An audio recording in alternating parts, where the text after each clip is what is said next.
welcome to talk number 5 of this overview of Jewish history that we are attempting to encompass. And I will just remind us, I don't really need to show you exactly what tonight's talk is about, but I'm going to contextualize for those that are maybe joining for the first time. First of all, this particular talk comes with a warning, a safety warning, and that is that all of the talks really are insane in that they attempt to encompass a 500-year block of Jewish history in about an hour and a half. But tonight's is particularly insane because, as you would be aware, the further we go in history, the more we know. Yeah? So history is like a road. I'm not very good at drawing perspective, but imagine a road going back into the past, and the further we get to our present, the more details we know. And so not only do we know a lot about the last 500 years, I know a lot about the last 500 years. And I have, on each of the centuries that we're going to look at, I've given entire 4-part courses. So it's difficult. We are kind of tiptoeing around a great big historical abyss here that we could easily fall into if we're not careful. But what I want to do tonight, in the course of the last 500 years of Jewish history, and bear in mind that term itself has 2 meanings, yeah? It has, before I move on, of course, welcome to this course that is sponsored by Chabad South Africa and by Dominion Shul in Melbourne, the Shul of Love. And that's very important to state at the beginning, because without their help we wouldn't have been able to do all this live streaming and so on. But when we talk about the last 500 years of Jewish history, that could mean the last 500 years, or it could mean the last 500 years of Jewish history.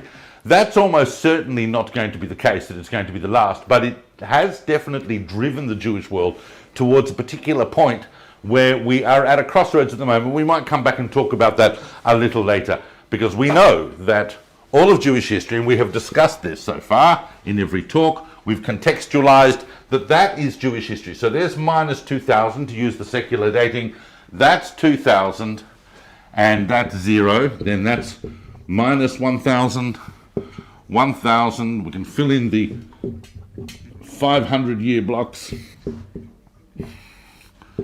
And as we've discussed many times,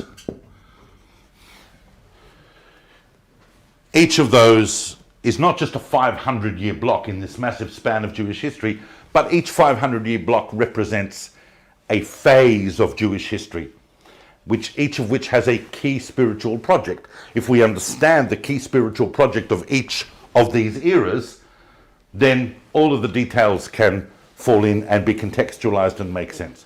Let's look at what we've done so far. All right, so in the first 500 years that we looked at, the first block that we looked at in this series, we looked at minus 500 to 0. And what's that called approximately? What name is given to round about that 500-year block in Jewish history with its own unique key spiritual project is called Bayit Sheni, or the Second Temple. And you can use the term Second Temple whether you are talking in a religious context or an academic context. You can use those terms. That's awesome, thank you. Then we looked at a period here, 0 to 500 approximately, which we call, more encompassing than that, we call it the Talmudic period, And that, once again, of course, has a key spiritual project, and all the details fit into that. Then we looked at this extremely important 500-year period from 500 to 1000, which is called the Gaonic. The Gaonic. This is the period of the Geonim. The Gaonic.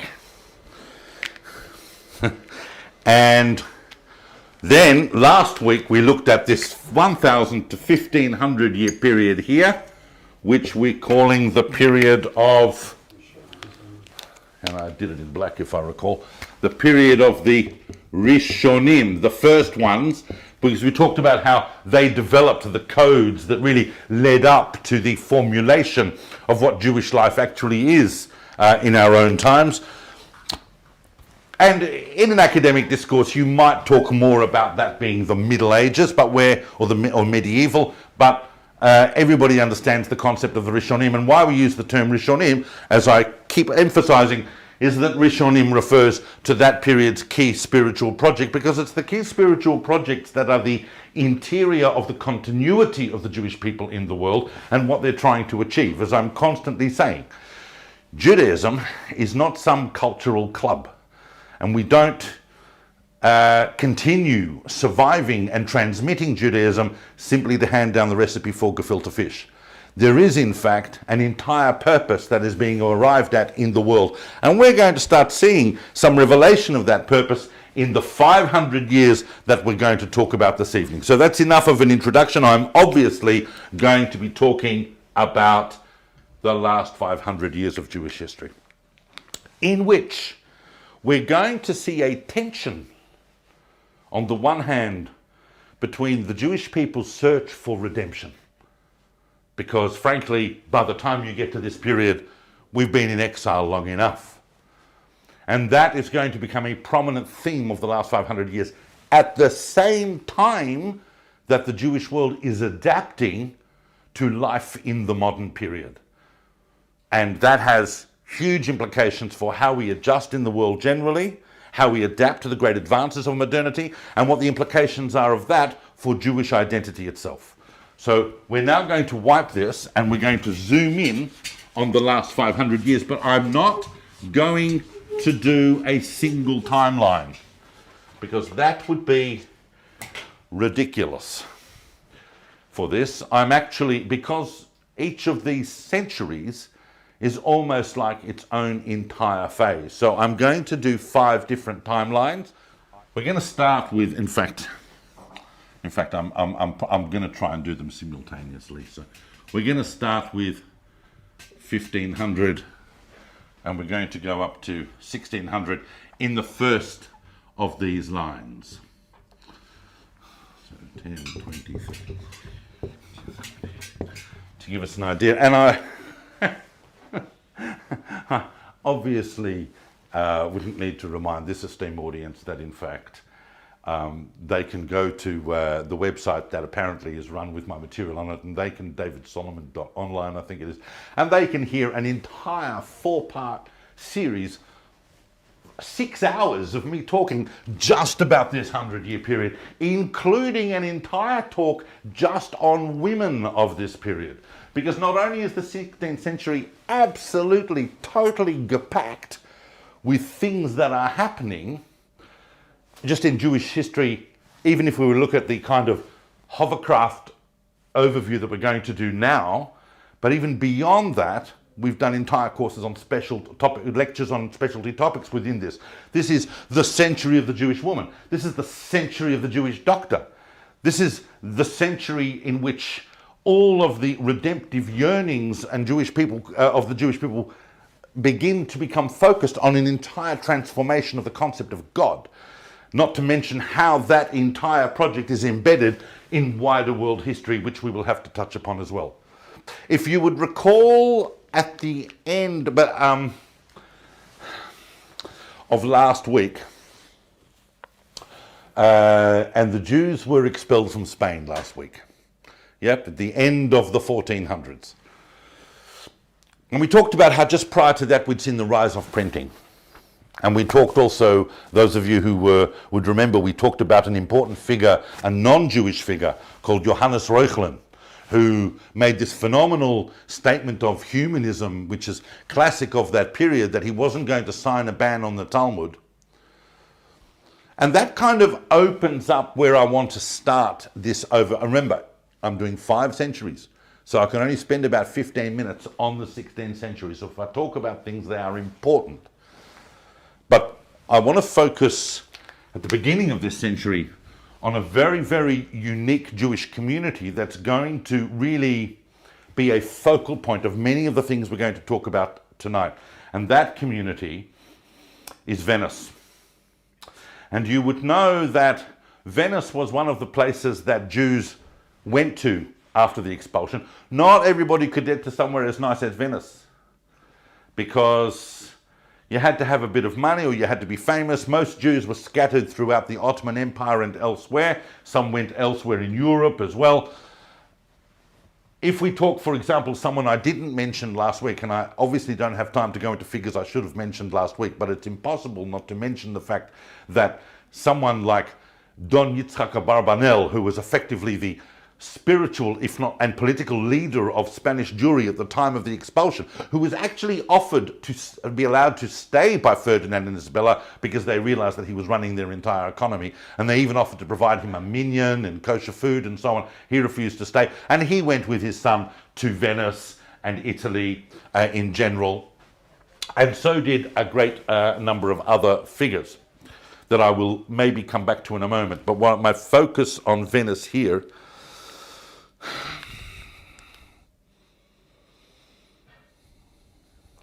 is the fact that in 1510, the reason I paused is because I want to say one thing about Venice before I actually talk about Venice. And that is that there's really a profound link. There's a profound link between what I spoke about with Johannes Reuchlin at the end of the 1400s and Venice at the beginning of the 1500s. What is that link? Anyone want to venture? And this is a very, very underestimated phenomenon in Jewish history, which kind of changes everything. People say, when does the period of the Rishonim become the period of the Acharonim? And this is one of the candidates for that moment. And it happens in Venice. And it's an outcome of what Reuchlin did. And that is the fact that from 1517 to 1519 to 1523 in Venice was the first printing of the Talmud. And that's when they made the decisions that completely transform Jewish learning. We sometimes forget that. Anybody who learnt the Talmud prior to the 16th century was learning it from a manuscript. It was the 16th century printers who decided, let's put the Gemara in the middle, let's put Rashi on one side, let's put Tosfot on the other. And we take that for granted. We think all Jewish learning is based on that idea, but it's actually a 16th century idea, and it's totally transformative. And that happens in Venice. But something else is going on in Venice as well. And obviously, there are things that we need to background in world history, but we're gonna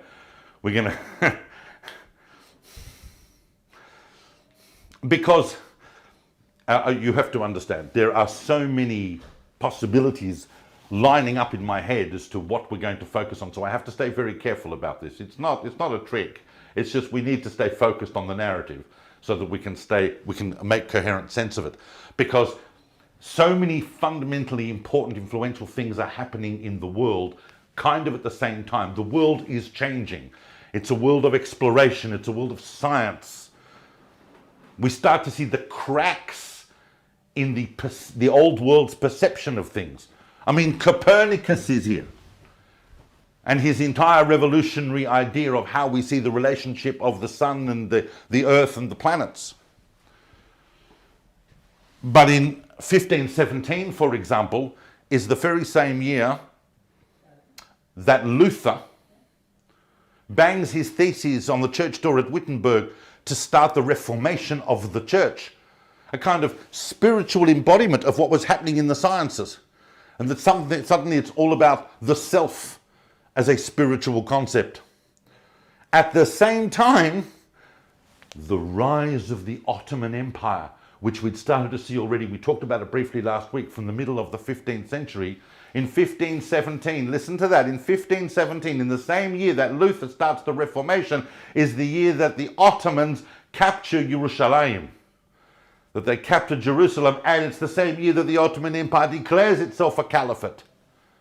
So huge rumblings are happening in both of the great ideologies. There's a very, very important episode in Jewish history that I sometimes talk about at great length.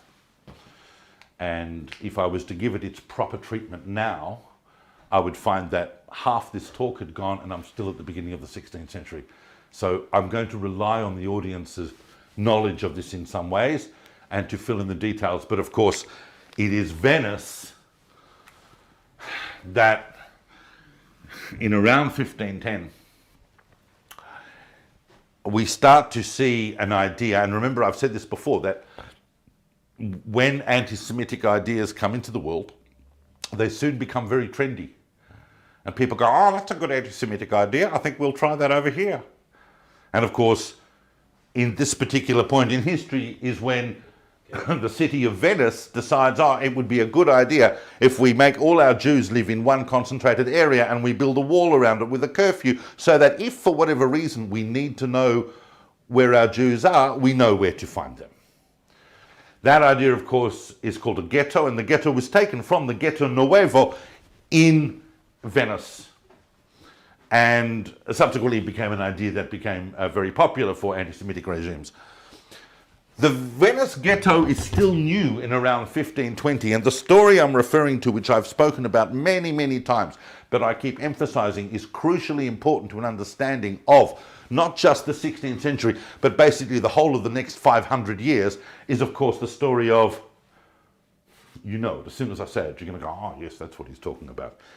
Well, I'll give it to you in extreme brevity because I can't go into too much length of this, but you all know it. It is the fact that in the around 1520 or the early 1520s in the Venice ghetto, there turns up an individual who announces himself as an emissary of the lost 10 tribes of Israel, who've been living all this time on the other side of the mystical river Sambatyon that can only be crossed on Shabbat. And he's there to announce that redemption is at hand, and he wants an audience with the Pope. And his name is David HaReuveni. And so they get him an audience with the Pope, and due to the Pope's influence, he takes letters and he goes all around Jewish communities around the Mediterranean, and then he eventually ends up in Portugal. And at the height of the Inquisition, but they welcome him because he's not technically a Jew, he's a member of the House of Israel, and there he meets this young man called Diego Pires. And Pires is very inspired by Molcho, by Reuveni, and he converts to Judaism by himself, circumcises himself, changes his name to Shlomo Molcho, and the two of them then go on this huge mystical tour of the Mediterranean, Jewish communities all around over the next couple of years, inspiring people towards the Geulah, towards redemption. Now it's happening, and Molcho is undergoing extreme acceleration in learning, and he's uttering prophecies, and he's writing books. We have all of their documentation. We even have their physical objects still. Molcho and Reuveni is a hugely influential moment, of course, eventually, and this, to unpack this story completely, is really to understand the times in which they are living, is that by the time you get to 1532, Molcho and Reuveni decide that they are going to go to Charles V, who is the Emperor of the Habsburg Empire. He is the Emperor of the Holy Roman Empire that we've discussed in the last couple of weeks. And they want to put an idea to him that they have discussed with the Pope, who's Clement VII, who is one of the Medici Jew-friendly popes, and they put him to this idea, and they say because they say the redemption's not going to happen. Listen carefully to this, because this is what they're telling Clement in the 1530s. Redemption's not going to happen until there is an independent Jewish state in the land of Israel backed by Western Christianity. And the Pope agreed with them. And they went to Charles, and Charles, now you have to understand who Charles is. Charles's grandparents were Ferdinand and Isabella, who kicked the Jews out of Spain. Charles's uncle was Henry VIII, who'd just taken an entire country, England, out of the church. And Charles has just presided over the Diet at Worms that excommunicated Luther. He's not in the mood for these Jewish romantic adventures. And he takes Molcho and he burns him as a heretic in Mantua in 1532. And he sends Reuveni back to Spain in chains. This has a very, very tragic ending, but it is an unbelievable, not story, it's historical fact. It is the spark of what is going to become a huge redemptive yearning that's going to infuse this entire 500-year period. One person who was completely overwhelmed when they heard about the martyrdom of Molcho was, of course, Yosef Karo. And we discussed Yosef Karo last week. We need to write him on the board again. So we've got Reuveni and Molcho as a... I mean, their story was just so influential and inspiring to so many people, because for the first time since Beitar, we started to believe that maybe, I mean, it sounds ridiculous, but maybe this idea of having a Jewish state in the land of Israel was something worth thinking about. That would be a redemptive step. We're not even anywhere near ideas of nation states or nationalism or any of the things that are going to characterize the modern world, but already Jews are starting to think, well, wait a minute, we don't have to be in Golos. There is another way. And Yosef Karo, when he heard about that, was overwhelmed with a desire to die as a martyr like Molcho, but in the end that wasn't to be his fate. His fate, of course, was to take all of the great codes from the Rishonim, as we discussed last week, to weld them together and to create the Shulchan Aruch. Meantime, the Ottoman Empire is becoming more and more magnificent. Suleiman the Magnificent, the great emperor, he rebuilds the walls of Jerusalem round about this time. Yep, you know, those famous walls that are still there. Yep.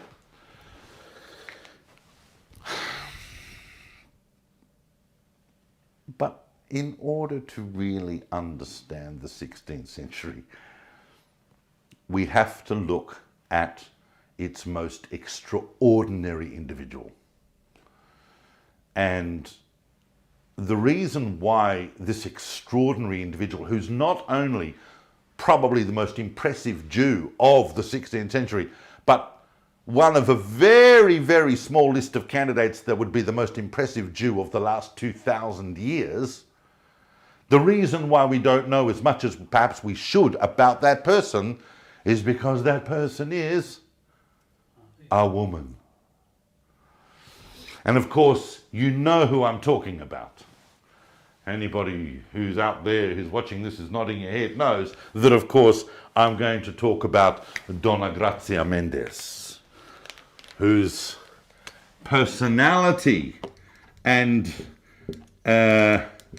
efforts and resources and just sheer will defines the Jewish 16th century. Donna, I mean, we could talk about a number of so many women of the 16th century that made phenomenal impact. We could talk, for example, about Benvenida Brabanel and her efforts on behalf of Spanish and Portuguese Jewry as they were expelled. But if we had to choose one, and in this context we can only choose one, and I can even talk about her for 2 minutes, it's Donna Gracia Mendes.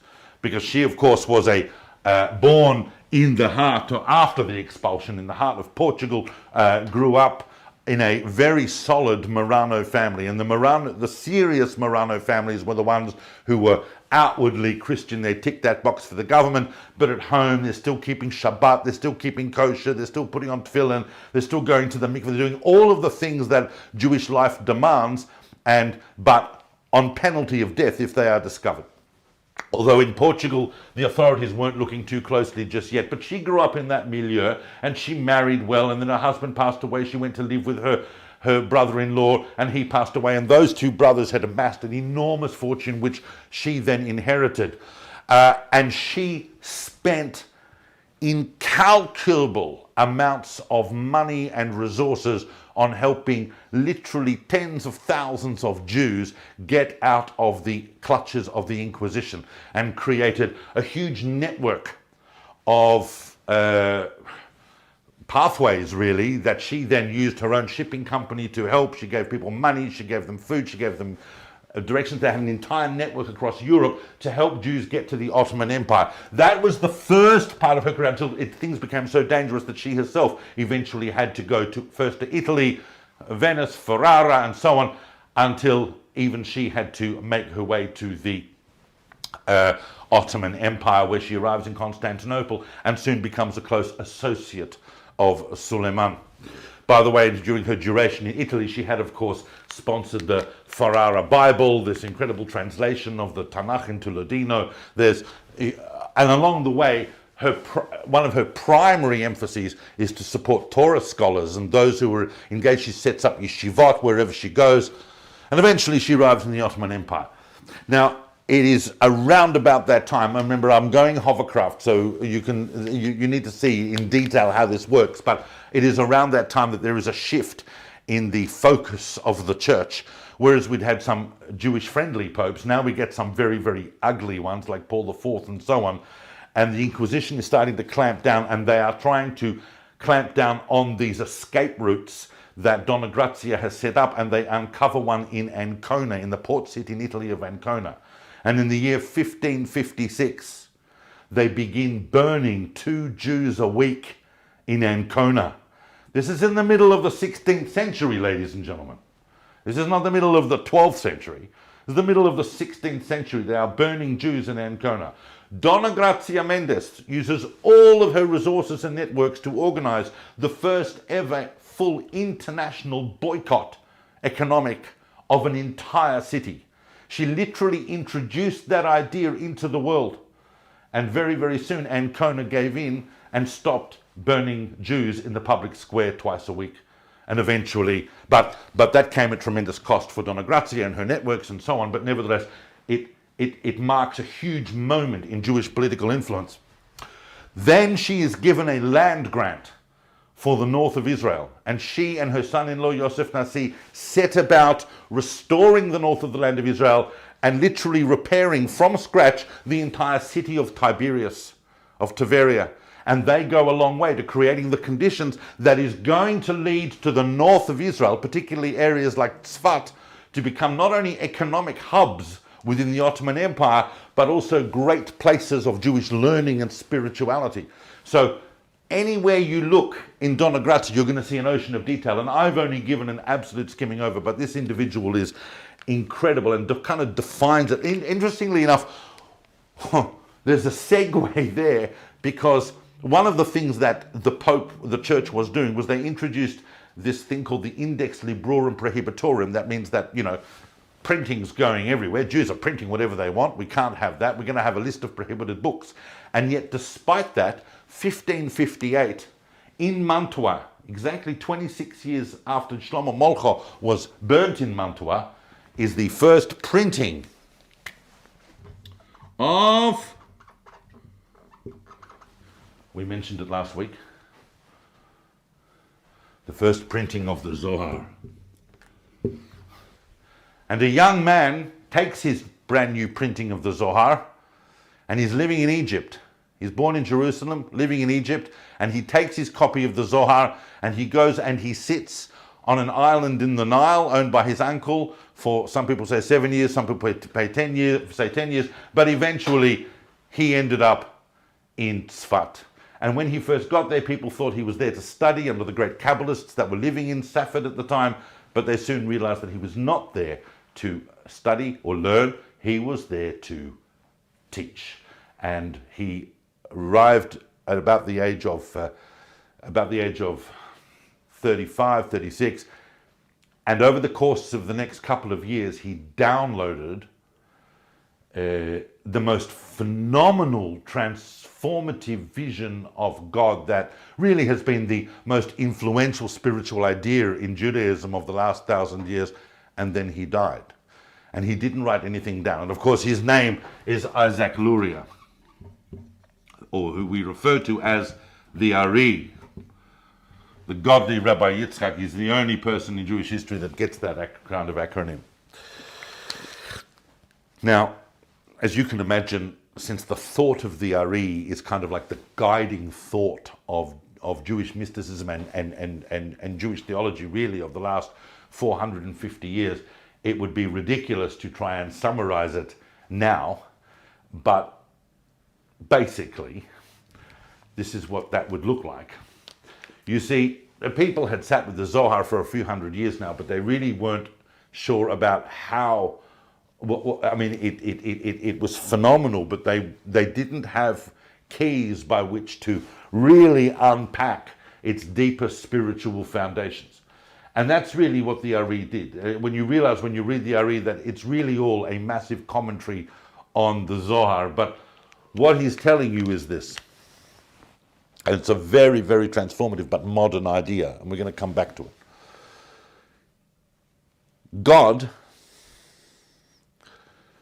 left this place before it was even created. This place was created in a vacuum that God then re-entered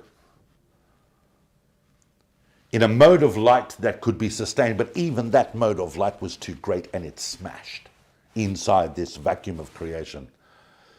It is our task as humanity to rebuild the broken vessels inside this space so that they can become a vessel that can contain the light of God, so that God can reside in this world.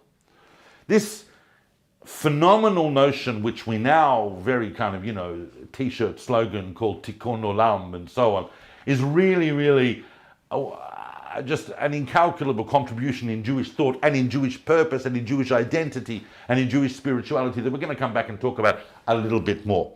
I want to come back for a second to Yosef Karo, who, by the way, is living down the road from the Ari in Tzfat, and I see that it's already 32 past the hour and I'm still on the 16th century, so you can imagine what that's going to mean. But I need to point out, because once we ground the 16th century, things will then hopefully make sense, is that Yosef Karo, when he writes the Shulchan Aruch, sees it printed in his own lifetime. What we want to realize is that by now, and once again, an entire topic in itself is the rise of Eastern European Jewry during this period, such that by the time Yosef Karo publishes that, there are people in Eastern Europe, and basically Eastern Europe is anywhere east of Berlin, so let's call that Poland and Lithuania and all these places. We're not quite yet at the full-blown Pale of Settlement Shtetl yet. But there are enough people with enough traditions who are putting up their hand going, oh, wait a minute, you spoke about the Rambam, you spoke about the Rosh, you spoke about the Rif, but we're over here and we've got our own customs and traditions and interpretations that we would like included in this great synthetic document called the Shulchan Aruch, and that of course leads to Moshe Isserles' famous tablecloth, the Mapah, that is then subsequently printed with the Shulchan Aruch. So these are important ideas. And another important crack in the wall happens also here that I'm going to mention. I'm going to leave the 16th century in a moment, but I just want to talk about a figure such as Azariah de Rossi. Azariah de Rossi is a person who is starting to ask questions. He's not a full-blown Epicurus, but he's starting to write pamphlets in which he's asking questions. Not even about Torah, just about Midrash, that maybe we don't actually have to take every Midrash as literally as we might. And that itself caused such a stir within the established Jewish world that they even drafted a note of excommunication against Azariah de Rossi. And that note of excommunication was sitting on the desk of Rav Yosef Karo and was due to be signed in the morning, but he passed away during the night and it was never signed. It's a phenomenal thing, but what was happening in the Jewish world was a microcosm of things that were happening in the wider world around it. And not all cataclysms are necessarily for bad. However, if we're talking about Eastern Europe, then obviously, what's the first place that's going to come to mind when I say Eastern Europe? Poland. Sorry? Poland, but more specifically, Prague. And of course, as soon as I say Prague, you're going to say the Maharal, right? And the famous story of the golem, and I don't need to tell this learned audience what a golem is. It's basically, exactly. Okay. One's talking to you right now. Some kind of automaton made of clay that runs around and does your laundry and bashes up anti-Semites and does what you need it to do. Or we're not sure entirely about the veracity of the legends of the golem. But what is perhaps more acutely important for us is the entire oeuvre of the writings of the Maharal, which were focused very much, for the most part, on this deep, deep mystical exploration of Jewish identity and what it means to be the Jewish people in the time of exile, and what the nature of the relationship of exile and redemption is as far as the Jewish people is concerned. And the Maharal was also among the first to sign up by saying that the Jewish people have their own unique mode of living. The Jewish people have their own unique mode of communicating with God, called nevuah, called prophecy. Very, very much in the line that we looked at last week in the period of the Rishonim with people like Yehuda Halevi and the Kuzari and so on. But completely kind of developing a kind of alternative mystical spirituality to Judaism, parallel with the Ari, although those two are not connected. But the Maharal is here. So I just want to remind people that when we talk about the Maharal, it's not just about the Gaon, there's also the 18 volumes of the Maharal's writings. But I'm actually now going to go on to the 17th century. I'm looking at the time, and it's absolutely absurd. The 17th century. So, all right. So we're going to call this 1600, and we're going to call this 7. We will get there, but I will have to move on. But we have, so it's 10, 20, 30, we'll call that 17, we'll call that 1650, 10, 20, 30, 40, 60, 70. Just to make sure that we don't get too lost over here. I need to take a pause now, and I need to talk about something else that's actually going on. Because, once again, it's impossible to understand Jewish history unless you embed it somewhat in world history. And we need to look at what's going on here. And what's going on here in world history, if we were to look from afar, because we're not going into the details of world history, but anyone who's looking at this period is going to realize that what we're going to start seeing now is more than just a few Renaissance guys running around going, oh, I've had an idea about this, I've had an idea about that. We're actually going to start to see the full-blown Enlightenment, capitally Enlightenment, about to happen. In fact, right here, you know, we've got Galileo.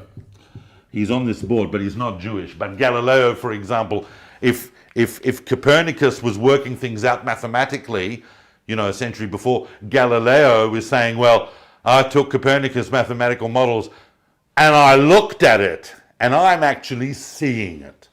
And then, of course, by the time we get a little bit further in the century, we get the big daddy of Enlightenment thinking, which, of course, is Descartes. Once again, not Jewish, don't get confused. It's not Rabbi Descartes, it's René Descartes.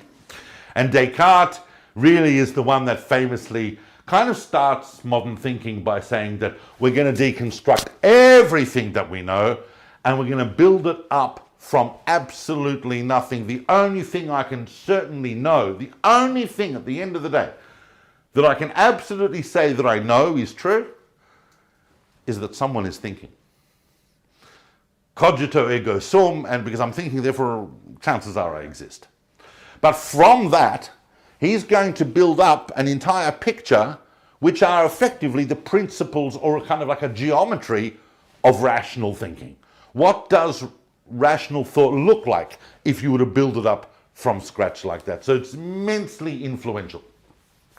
But what I want to talk about in a Jewish sense, first of all, for much of this century, you know, we're not, and I know that there are things going on elsewhere in the Jewish world, and we'll touch upon them a bit, but I am now focused in Europe for much of this century.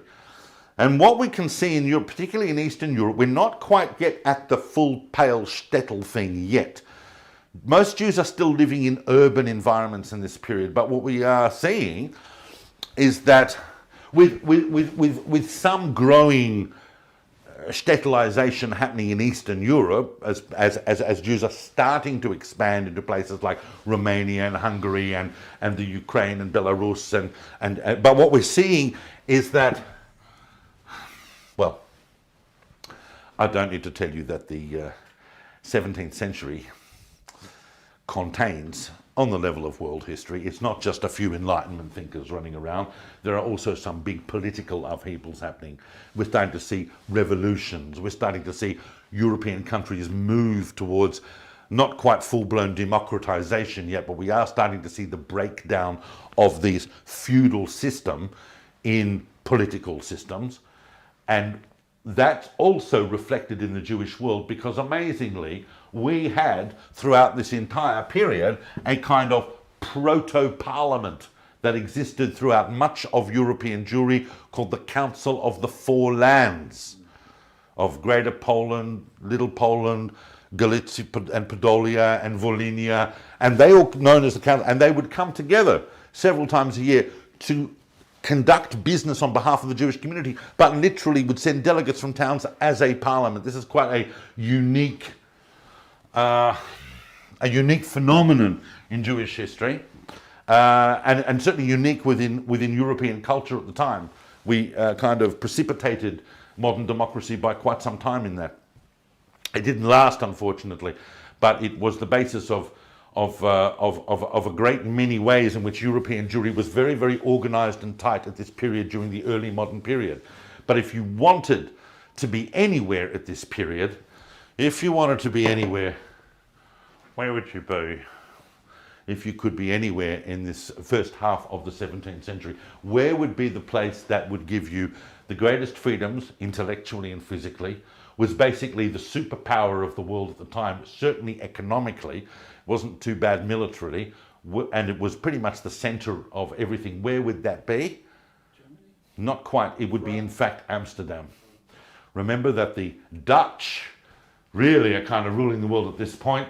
They're going to get overtaken soon by England and France, but at this point, they invent the stock market. Their ships are exploring all around the world. They are bringing numerous things backed by mercantile interests all over the world into Europe and so on. Plus, Holland was Protestant.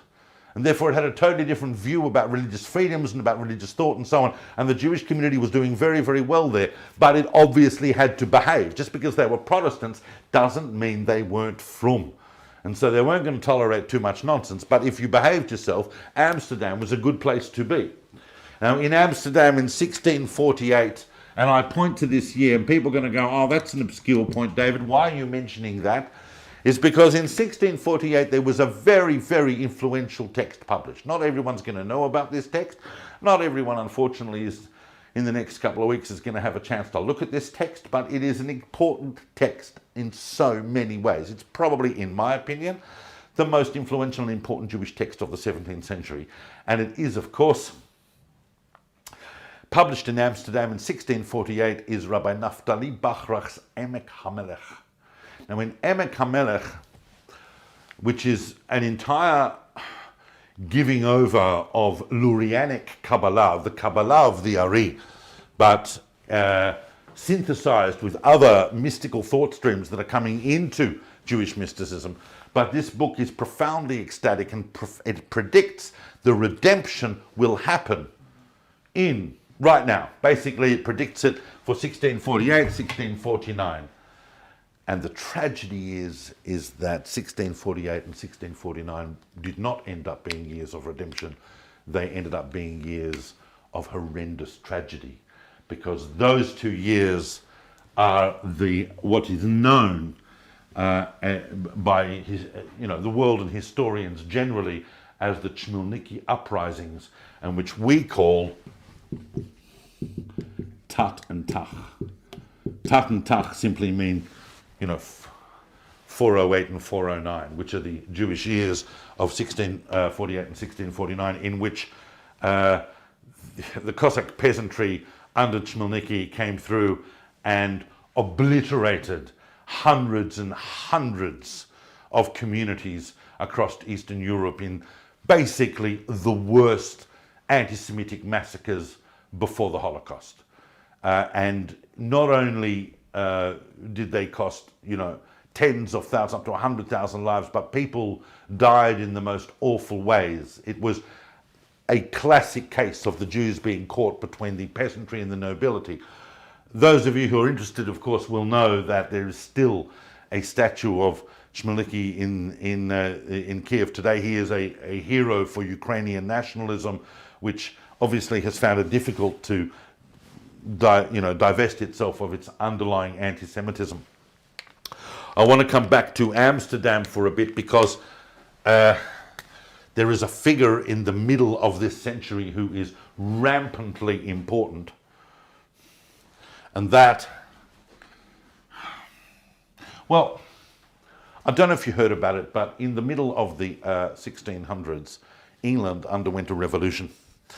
And during that time, when that happened, a rabbi in Amsterdam called Menasseh ben Israel. And you've got to know at least something about Menasseh ben Israel, because if you're sitting around at that fancy dinner party and Jewish history of the 17th century comes up and you don't know Menasseh ben Israel, it's going to be embarrassing. So I'm going to tell you what you need to know right now, because of course, and I'm sure you all know, but you'll just we'll just review it anyway. Menasseh ben Israel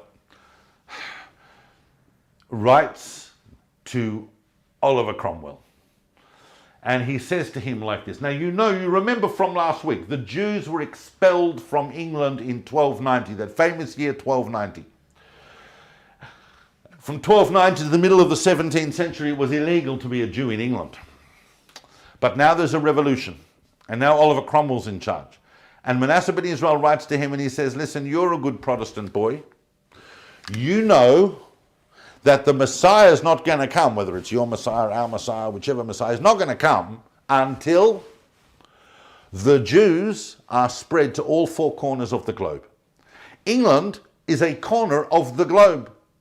So you need to admit the Jews back into England as a redemptive exercise. And Cromwell goes, oh, that's a very good idea. And they begin to allow Jews back into England. Not with any official decree. If it had come with official decree, it might have come with all sorts of restrictions, but they allowed them back in, and so Jews start coming back into England around this time. This is a very, very significant point for all of us sitting in the countries that we are sitting in now. While Menasseh ben Israel is in London having high tea with Cromwell, one of his students at the Portuguese synagogue in Amsterdam is sitting up the back of the shul reading. Well, first of all, he starts by reading Rambam, and then he starts reading a bit of Crescas, and then eventually he finds his way to Descartes. Baruch Spinoza, who we're not going to focus on too much because some people would argue he really gets an acceleration out of Jewish history because he's really a world thinker, takes Descartes' principles of kind of the geometry of rationalism and says, I'm going to build a geometry in the same type of way, the rational principles of God and of everything, and eventually ends up with something that looks a lot like pantheism. But that is a whole, I just want to talk about Spinoza there as a context because he connects with so many things that we are talking about. And of course, Spinoza is the classic philosopher of the great rationalist Enlightenment, where they're trying to extract the rationality of the universe as much as human thinking can acquire it. But what's really happening as well, at the same time, and that's why it's phenomenal, because it's at the same time, and we can't leave the 17th century, can we, Yossi, without talking about this? And that, of course, is the events. The events. They're known as the events. And if you go anywhere in the Jewish world, you'll find entire pages ripped out from communal records for this period, because, as you know, one of the places that had undergone a bit of a renaissance in the middle of the 1600s, there are a number of places that are important that we haven't got really time to look at right now, but one of the places that underwent a bit of a resurgence was Jerusalem itself. And there's a guy wandering around Jerusalem. He's about 40 years old and he's got a very, very troubled soul. Yeah, we have now managed to, there's so much literature on him that we've actually even able to make kind of a clinical diagnosis of Shabtai Tzvi, that he was in fact manic depressive, bipolar schizophrenic. So, but they don't know those times. They don't look at these things as mental health issues at the time. They say that he just had a very troubled soul. So he went for a cure to a young Kabbalist living in Gaza called Nathan. And he walks into Nathan of Gaza to find a cure for his soul. Because since the Ari showed how you can actually use Luria and Kabbalah to give people a tikkun, a correction for their soul, and it will help their mental health issues and so on and calm them down. He goes in to see Nathan of Gaza, and when he walks in, Nathan of Gaza stands up and says to him, I'll tell you why your soul is going through all these highs and lows, because your soul is a microcosm of the Jewish people, because you are the Messiah. Which is a very interesting thing to say to someone who is manic depressive, bipolar, schizophrenic. That then It's an interesting form of therapy.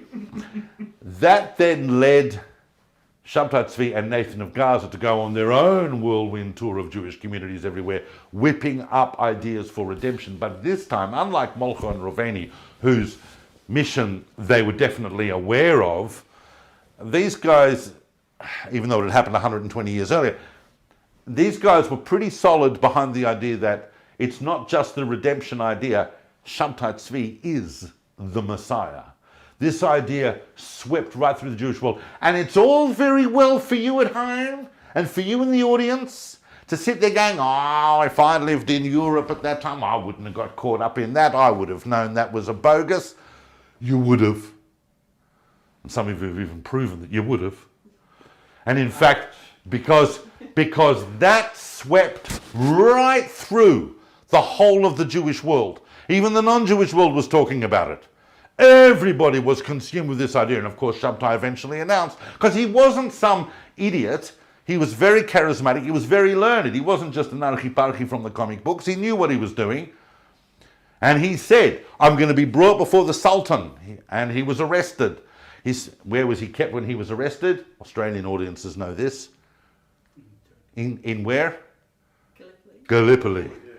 So he said, I'm going to be brought before the Sultan, and when I'm brought before the Sultan, I'm going to take the Sultan's crown off his head, and I'm going to put it on my own.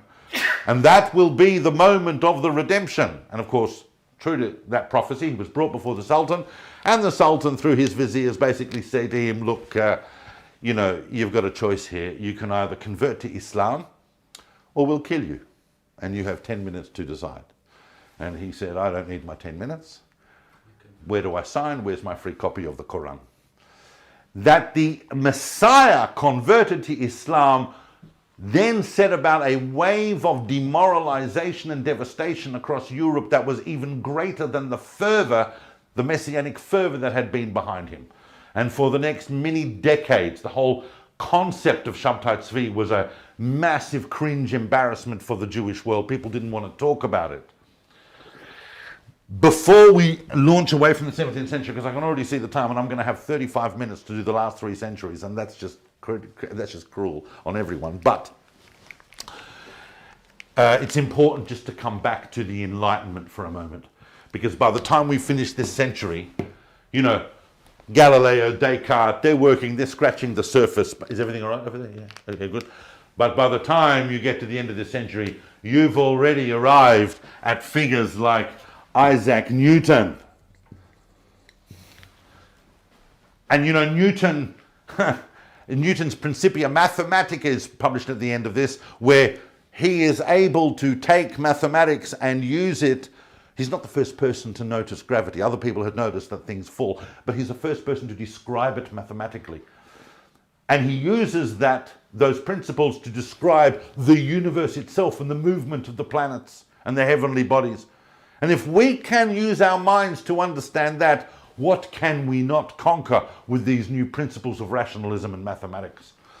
And that's not long followed after by someone like Leibniz and the whole development of calculus and so on, which is the mathematical engine that's going to take us into the 19th century. So, you know, for the next 200 years.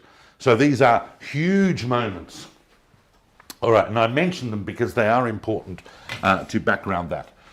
I'm now going to, I'm looking at the time. Maybe I could catch up if I do the 18th century in 5 minutes.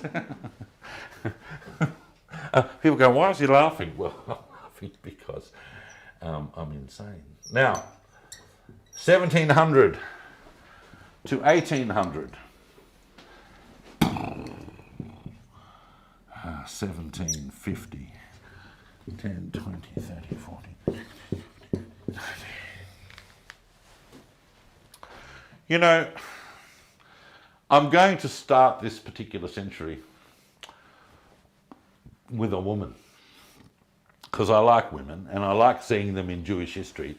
When we don't often, you know, last few weeks I haven't really spoken much about women, and people go, oh, you've got to speak about women. You have to realize that this entire course could be done in parallel with women in Jewish history.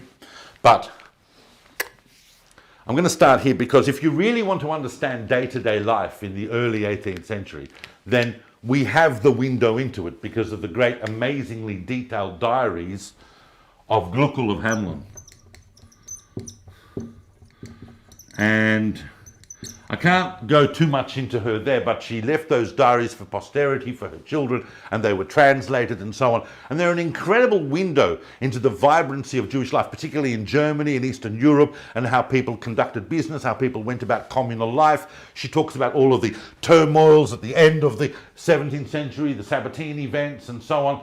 We also need to remember that at this time, all of the rabbis of Europe are on Shabtai watch, because we've never had a Messiah whose followers didn't say he's coming back. And that was very much the case with Sabbatai Tzvi.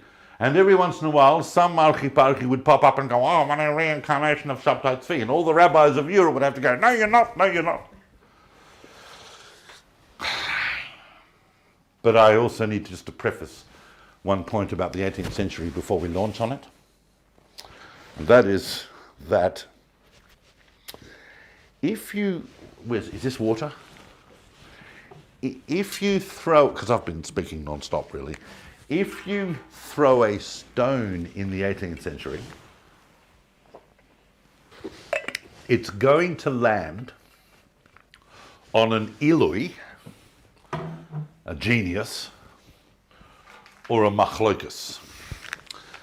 We have more geniuses and more disputes in the 18th century than just about any other concentrated time in Jewish history, except maybe the first century. All right. And that really is where I'm going to start, because one of the greatest rabbis of the first third of the 18th century, one of the great Iluyim, one of the great geniuses, hot-housed geniuses who went on to become really a spiritual giant in European terms, is sitting here, is Rabbi Yehonatan Eibschitz. And one day, another genius, Rabbi Yaakov Emden, gets up and says of Yehonatan Eibschitz, of Rabbi Eibschitz, you're a Sabbatean. That particular machloket, which I regard as the second greatest machloket of the 18th century, split entire communities basically between Western and Eastern Europe about whether or not you really thought that Eibschitz was a Sabbatean or whether you thought he wasn't. Interestingly enough, that debate continues till today. Not in the same polemic way, but in two completely different sides of that debate. If you go into the religious halachic world, then you can buy Rabbi Yohanan Eibschitz Sfarim, you can buy his books in Me'ah Sharim, he's completely 100%, but that's kosher. But if you go into the academic world, they will tell you, had mashma'id, that he was a Sabbatean mukhlat. So that kind of difference is still being carried on today, but at the time, it was ripping communities apart in a very, very ugly way. One of the great sages of Europe that they asked to consult on this question was only 30 years old and already regarded as one of the great sages of Europe, who was, of course, Elijah the Gaon of Vilna, who we will come back to in a moment. And even the Gaon of Vilna said, I'm not going to get involved. But there were various other people. But I've got to move on, because this is just a period that is so saturated. Why is this century so important? And of course, once again, like the 16th, like the 17th, the 18th, I've also done an entirely separate 4-part series on. Why it's so important for us is because this is the century in which really the modern Jewish world as we know it today is created. All of the great streams of Judaism emerge forth from the 18th century and its geniuses and its machlokas. But if there is one singularly profound and overwhelming transformation that happens in the middle of the 18th century, it is, of course, and we're going to look at the three or four maybe major streams of thought that emerged from the 18th century, but the one that you would see probably from the greatest distance in space would be Hasidism. And of course, the rise of the Baal Shem Tov. Now, in about 1736 is when the Baal Shem Tov reveals himself as this transformative spiritual teacher. I obviously in this series don't have too much time to go into historiography, that is the theory of history and how do we know things and what theories can we account, how can we account for various phenomena at various times. But I just want to mention one here because there is a very famous theory within historiography about the rise of the Hasidic movement, and it's called the vacuum theory.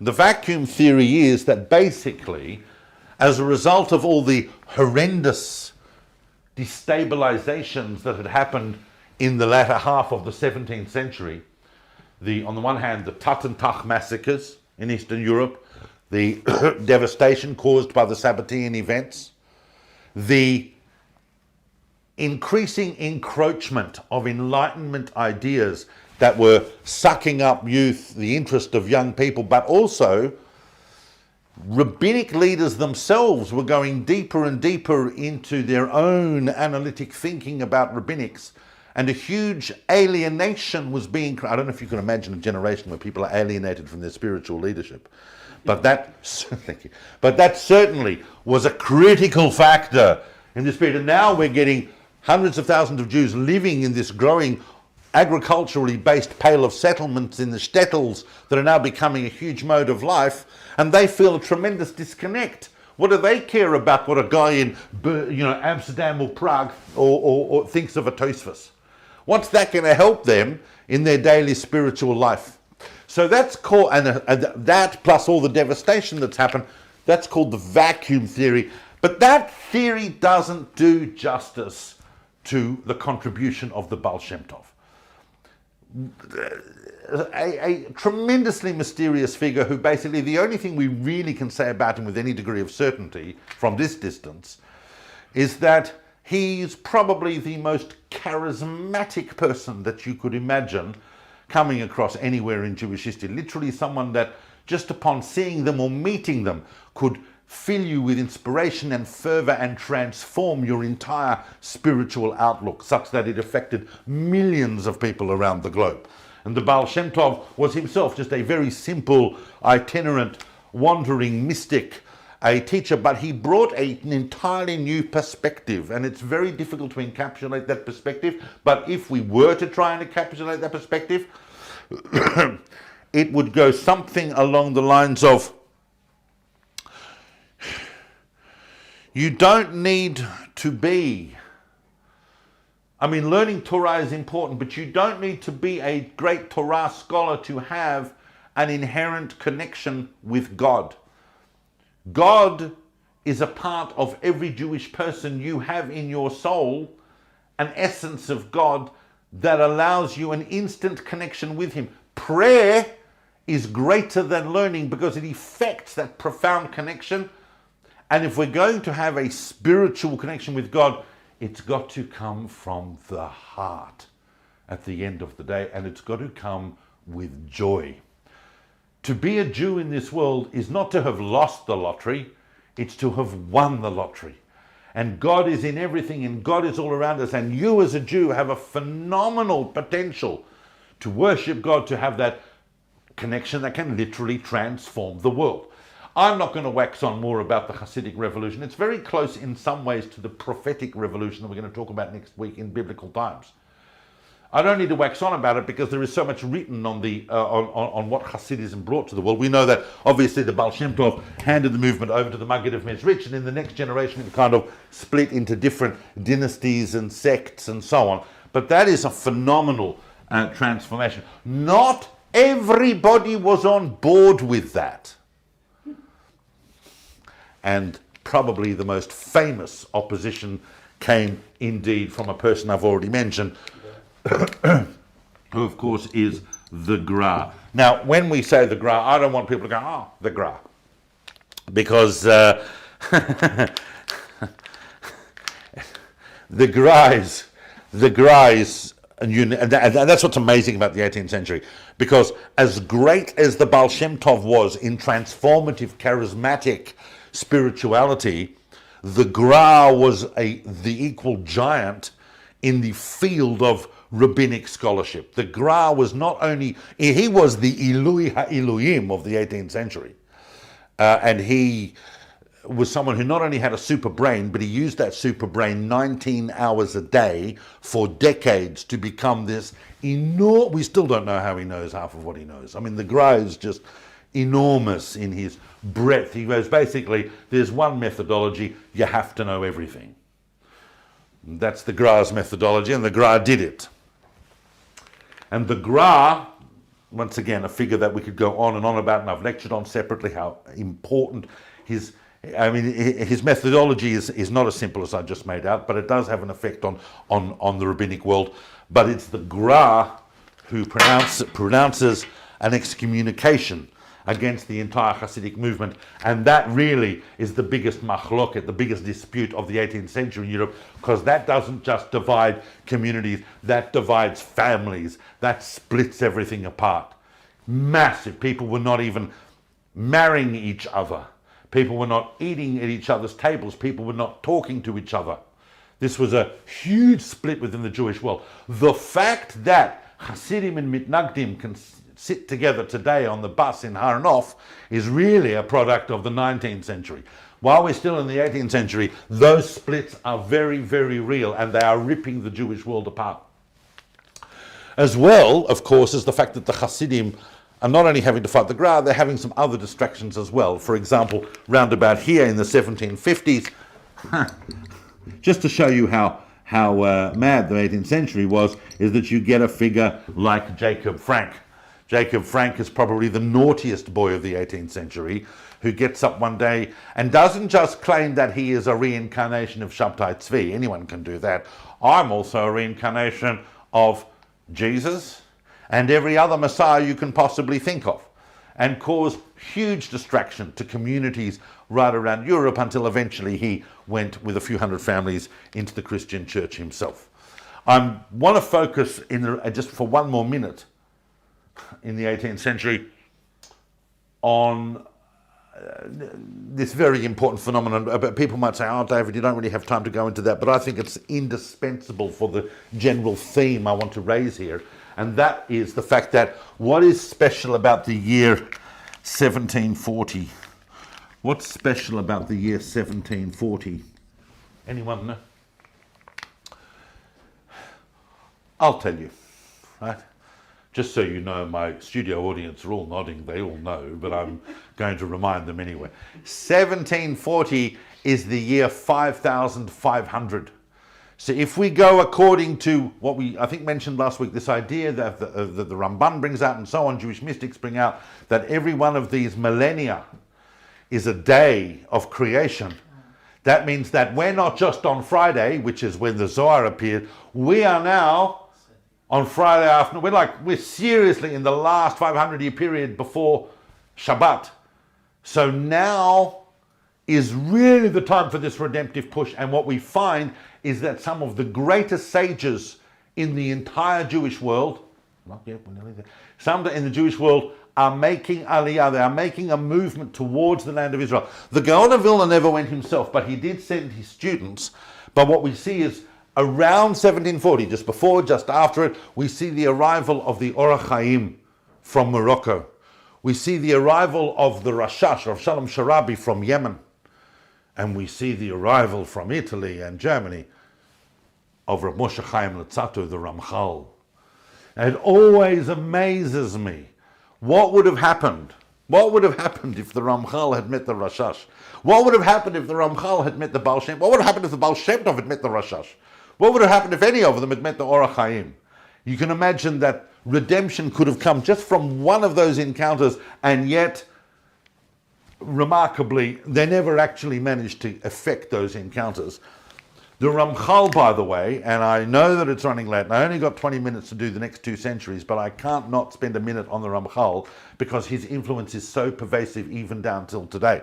If you're going to talk about the 18th century, even for 5 minutes, you're going to talk about the Ramchal. Rav Moshe Chaim Luzzatto was born in Padua, 1707, completely conversant with all of Torah literature, That's, Tanakh, Talmud, Bavli, Yerushalmi, Midrash, intimately familiar with Kabbalah Ta'ari, Lurianic Kabbalah, knew several languages, had read everything in philosophy up to his day, had read everything in Italian literature from Dante down to his own day, and was even writing his own poems and plays. The Ramchal was not your average 18-year-old. His work and his theological unpicking of Judaism is still with us today. The whole emphasis that he placed on understanding Judaism, the closest thing we could say really as a mystical logic. And obviously this is not a talk where I can go into that in great detail, but you don't get escape from velocity from the 18th century without talking about the Ramchal, Moshe Isserles. But I do need to move on because, I haven't even, no, I can't move on yet. I'm sorry. I'm going to have to shorten the 19th century. We're still on the 18th.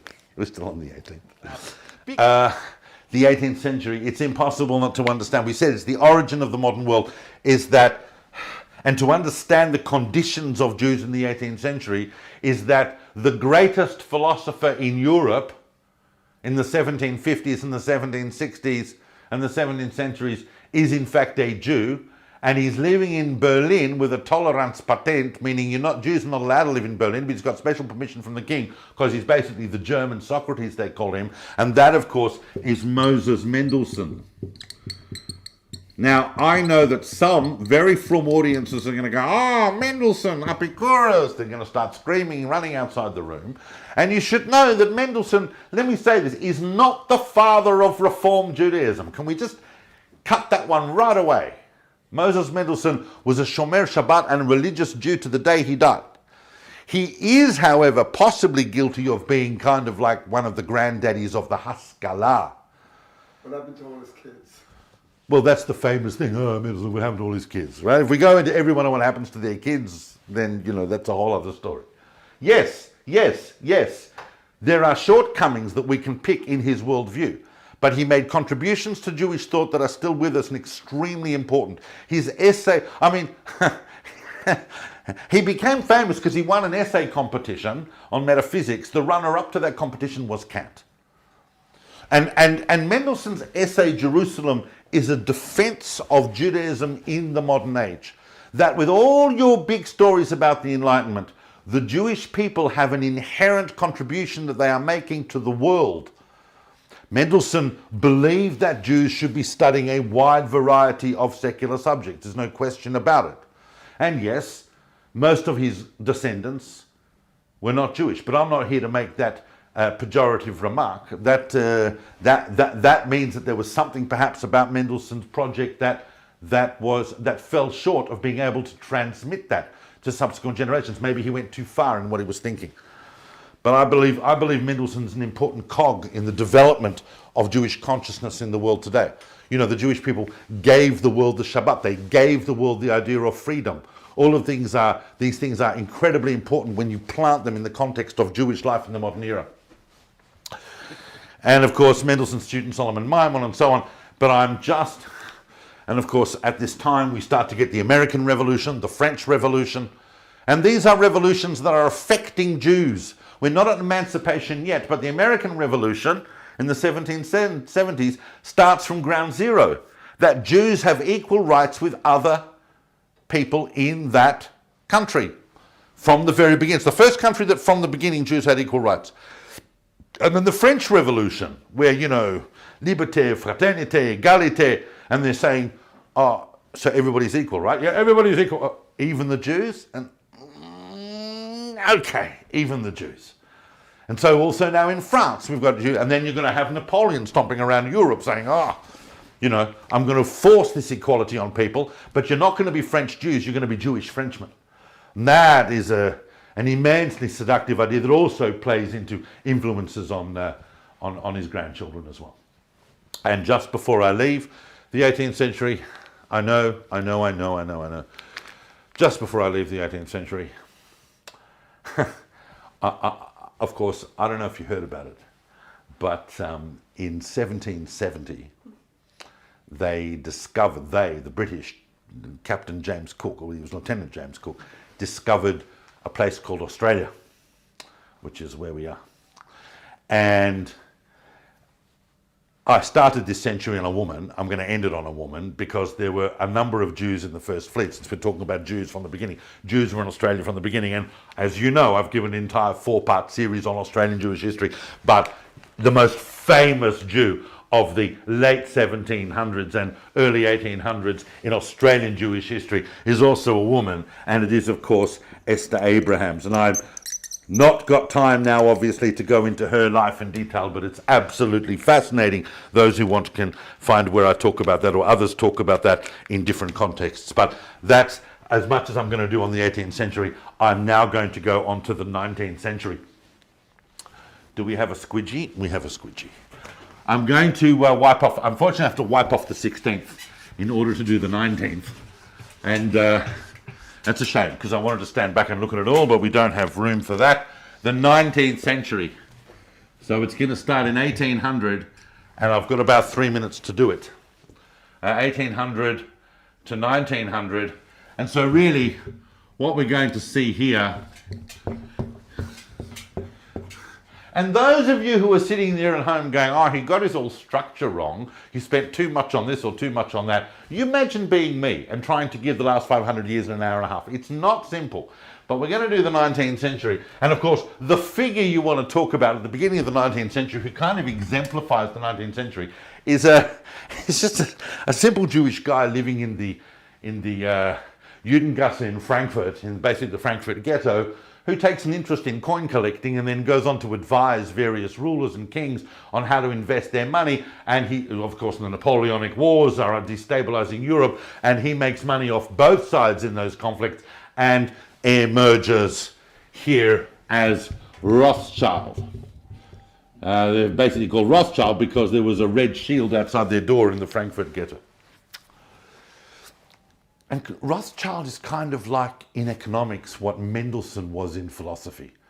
People go, they hear about Rothschild dining with kings and something. That's a Jew from Frankfurt is doing that.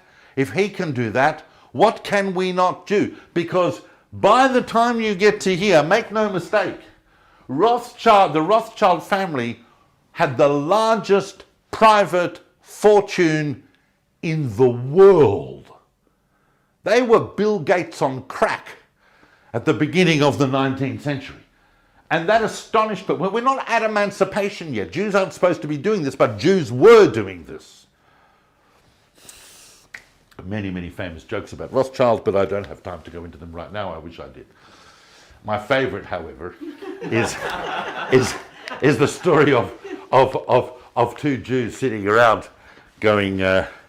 in Europe in the early 19th century, and one says, you know, if I was Rothschild, I'd be wealthier than Rothschild. And the other guy goes, how so? He goes, because I do a bit of teaching on the side.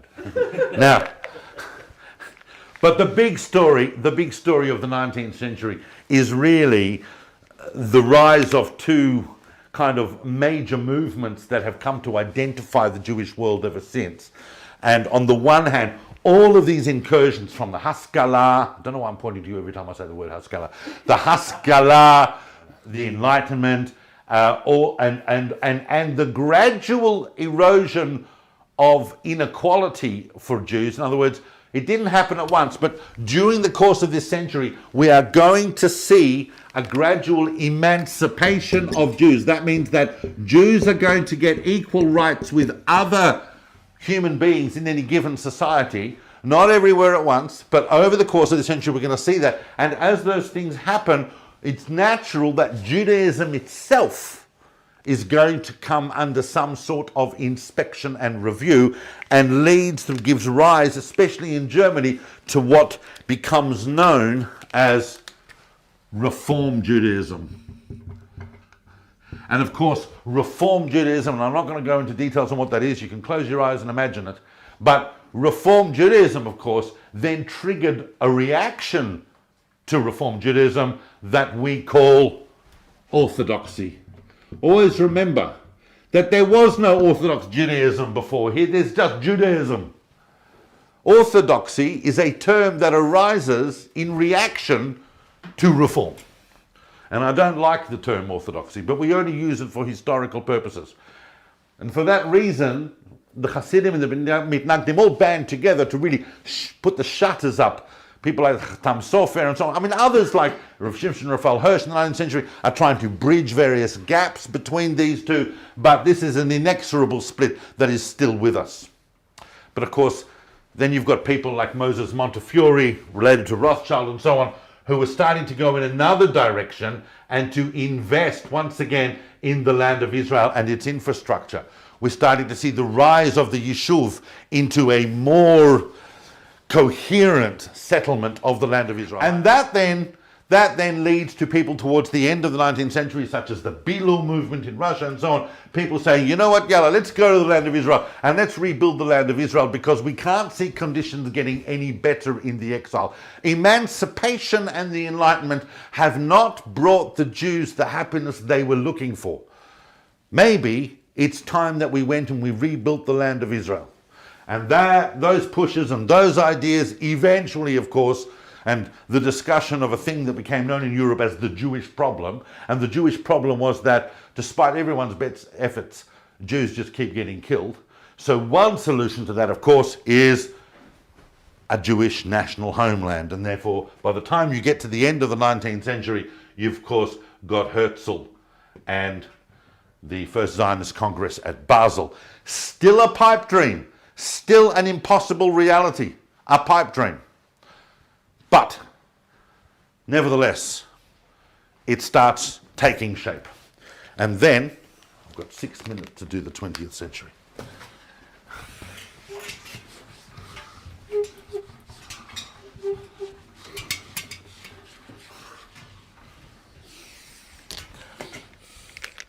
You know, I think that when historians hundreds of years in the future look back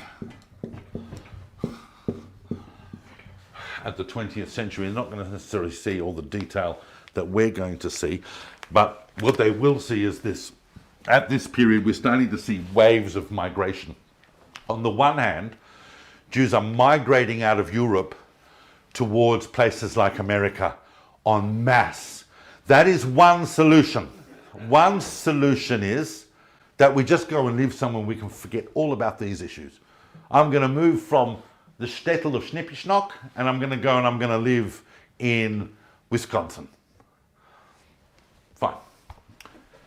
The other idea, of course, is waves of aliyah that we're seeing, the first aliyah, the second aliyah, the third aliyah, each brought with it its own character. But what historians are really going to see is they're going to see this unbelievably miraculous phenomenon called the revival of Hebrew. Because it is nothing short of astonishing that in a very few short decades, Ivrit, Hebrew, spoken Hebrew, the living holy language, became the spoken language of the settlement of the land of Israel, of the Jewish settlement of the land of Israel. Started by Eliezer ben Yehuda, is kind of like a reincarnation of Yehuda HaNasi, and he teaches his own kids, starts at kindergarten, speaks Hebrew, and eventually it takes rise. That's a phenomenal thing. But eventually we have this thing called the First World War. We've got World War I, and of course, once we're talking about World War I, then we have to say that we know that the Ottoman Empire comes crashing down by the end of World War I. The famous Ottoman Empire, it is the British, Allenby, the British who take the Jerusalem and they take Palestine and they start the British Mandate in Palestine. And we know, of course, from the concept of Jewish history that it was effectively an Australian Jewish general, John Monash, who won that war. We also know that when the British, around the time the British took Palestine, they issued this incredible document, like a decree of Cyrus, the Balfour Declaration, which they handed to the Jewish people, which from the superpower of Britain, which was the superpower of the day, saying basically, we're going to back the idea of a Jewish state. In other words, your pipe dream of 20 years ago has suddenly become this incredible possible reality. No one knows how that's going to happen yet, but at least we've got a major world power behind that idea.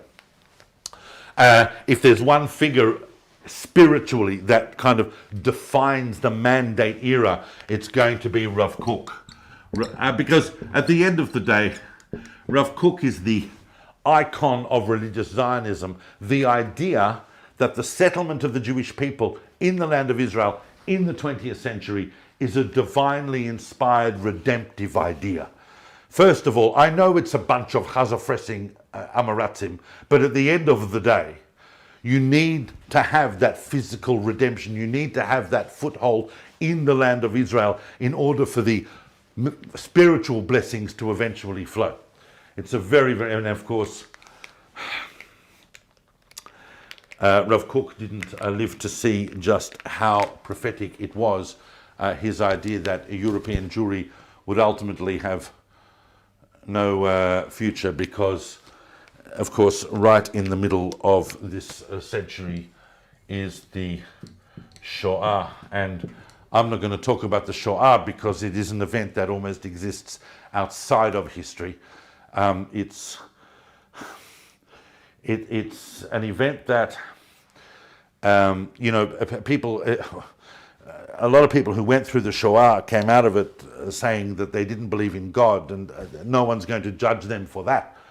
But from a bit of distance, when you look at history, it's almost impossible to imagine the Shoah could have happened without God, because it is such an intensely metaphysical manifestation that seems to sit outside history, and it is followed immediately in historical terms by Hakamat Medina, the rise of the State of Israel. And of course, the State of Israel has been a primary concern of the Jewish people for the last 72 years. It has been the central focus, but it's by no means the end. I have a minute to finish off the 20th century, and I need to talk. There are some things I do need to talk about. First of all, if we were to look a little bit back, I think historians are going to say that the whole concept of, if we were to wrap up, what we've done the last 2,500 years, the idea that here is Vatican II, because that is where the Catholic Church, after nearly 2 centuries of unremittent and persistent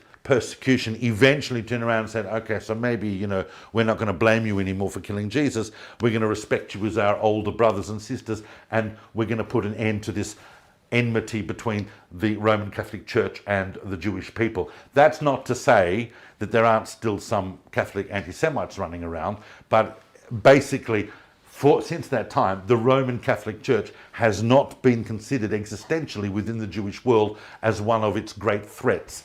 And that, I can tell you, is fairly new within Jewish history itself. And long may it continue, the full reconciliation between Yaakov and Esau, as we saw in last week's parasha.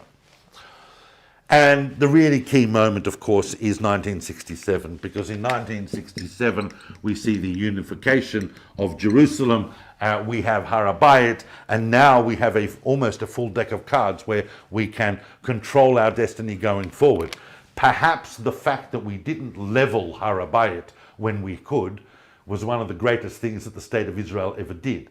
That restraint that they exercised in that is perhaps what has managed to enable the State of Israel to move forward in a world that does demand a certain level of ethical and moral behavior. I'm not going to get too much into the politics of that, because I know that the minute I do, I'm going to start annoying people.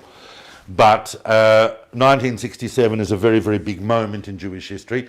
And since we do have Har HaBayit in our hands, we have certain responsibilities towards it. And one of those is to work towards the rebuilding of the temple. And I'll say that without any fear of contradiction. Whether we achieve that or not, that's definitely an imperative of the Jewish people. Around 67 and all the triumphant events that happened around there, of course, we see a lot of people coming back to Judaism to seek a more authentic and spiritual connection with Judaism, the whole rise of what we call the Baal Teshuvah movement. And perhaps there's no one more at the forefront of that than the Lubavitcher Rebbe, and really the career of the Rebbe. I mean, the Rebbe is really, the life of the Rebbe is really a picture of the 20th century in a way, and it needs to be, I haven't left myself enough time really to talk about the importance of his contribution and his career, but he effectively became the spiritual powerhouse of the Jewish world, certainly for the second half of the 20th century, not just for his own followers. And remember, contemporary Chabad is only one iteration of the Rebbe's teachings. They can take many, many different forms. But he's not only the spiritual powerhouse of the world, but he's the guide for Jews right across the suburban wastelands of America and the industrial wastelands of the Soviet Union. And he really propels pretty much what Molcho and HaReuveni were doing 500 years earlier, propelling the Jewish people towards their ultimate redemptive purpose. I believe that if we are characterizing our generation by anything, it is the fact that we now live in what I call the golden age of Jewish publishing. More editions, more translations, more commentaries than at any other time in Jewish history. And of course, we have seen in our own generation the shift to an entirely new technological platform, the internet.